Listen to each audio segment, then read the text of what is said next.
तो चलिए आज आपको ले चलते हैं रामपुर गांव की उन गलियों में जहां एक ऐसी कहानी सांस लेती है जो सालों से वहां के लोगों के दिलों में खौफ बनकर बैठी है।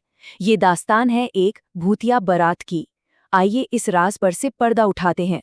इस कहानी की शुरुआत होती है इसी एक लाइन से, और ये कोई मजाक या सिर्फ एक चेतावनी नहीं है। ये रामपुर की वो हकीकत है जिसके साये में लोग हर अमावस की रात काटने को मजबूर हैं। तो आखिर ये माजरा है क्या? इसके पीछे की वजह क्या है?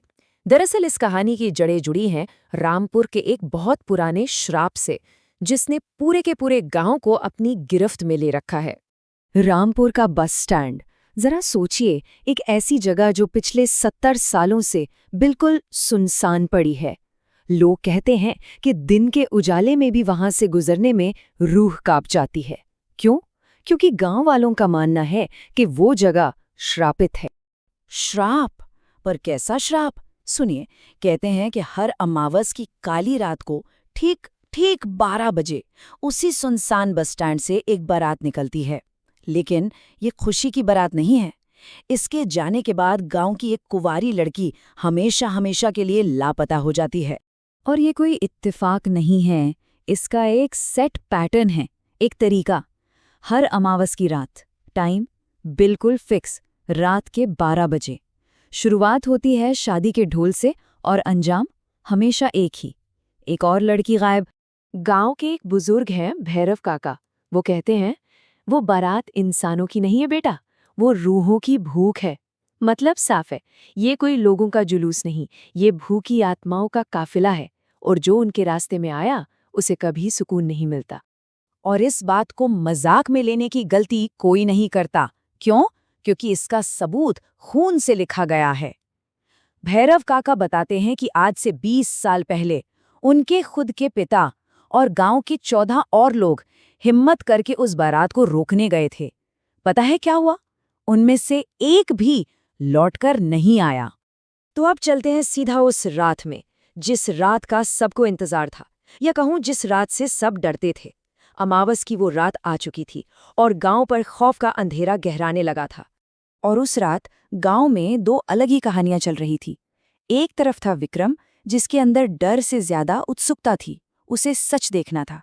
और दूसरी तरफ थी अंजलि, शहर से आई हुई, जो इन सब बातों को अंधविश्वास कहकर टाल रही थी और अपने परिवार के डर का मजाक बना रही थी। रात गहरी होती गई और गांव में सन्नाटा पसरता गया। 11 बजे तक हर घर का दरवाजा बंद हो चुका था, बिल्कुल पिन ड्रॉप साइलेंस। फिर ठीक 11:55 पर विक्रम और उसका दोस्त राहुल उस बरगद के पेड़ के पीछे छिप गए, सांसें थामे हुए। और फिर जैसे ही घड़ी ने 12 बजाए, वो आवाज आई, ढोल की, वो खौफनाक आवाज। और बस यहीं से शुरू हुआ उस रात का वो मंजर जिसके बारे में लोगों ने सिर्फ सुना था। वो बारात अब हकीकत बनकर उनके सामने थी।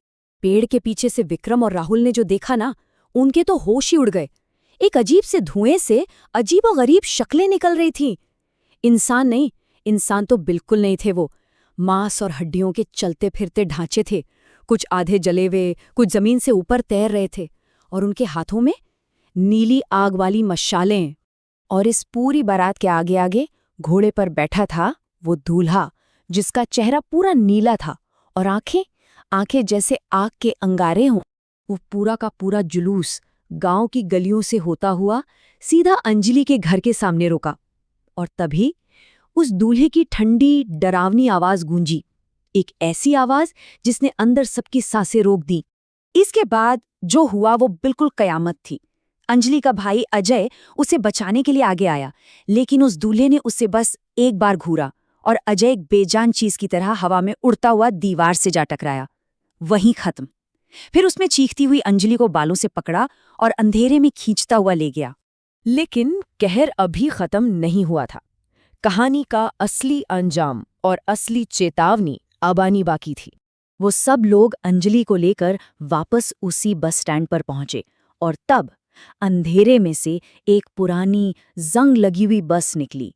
ऐसा लग रहा था जैसे उसका इंजन नहीं, कोई जानवर गुर्रा रहा हो, और उसके दरवाजे खुद ब खुद खुल गए। बस के अंदर का मंजर मौत से भी बुरा था। सीटों पर न जाने कितनी ही लड़कियां बैठी थी, चेहरे सफेद और आंखों की जगह सिर्फ काले गड्ढे। जी हाँ, ये वही लड़कियां थीं जो पिछले 70 साल से गायब हो रही थी। उस दूल्हे ने अंजलि को उठाया और उस चलती फिरती कब्र में फेंक दिया। दरवाजे बंद हुए और आंख झपकते ही वो बारात, सब कुछ उसी धुएं में गायब हो गया, हमेशा के लिए। अगली सुबह जब हुई तो उस रात का हिसाब सामने आया। अजय और उसकी पत्नी सुमन घर में मरे हुए पाए गए। अंजलि का तो कोई नामो निशान तक नहीं मिला, ऐसे गायब हुई जैसे कभी थी ही नहीं। और विक्रम और राहुल, उन बेचारों ने जो देखा था उसके बाद वो उस सदमे से कभी निकल ही नहीं पाए, उनकी आवाज ही चली गई। रामपुर का वो बस स्टैंड आज भी वैसा ही सुनसान है। और ये कहानी जाते जाते एक सवाल छोड़ जाती है। अगर कभी किसी अमावस की रात को आपका वहां से गुजरना हो और ढोल की आवाज सुनाई दे, तो क्या आप मुड़कर देखेंगे या इस बात को मान लेंगे कि हर कहानी सिर्फ कहानी नहीं होती?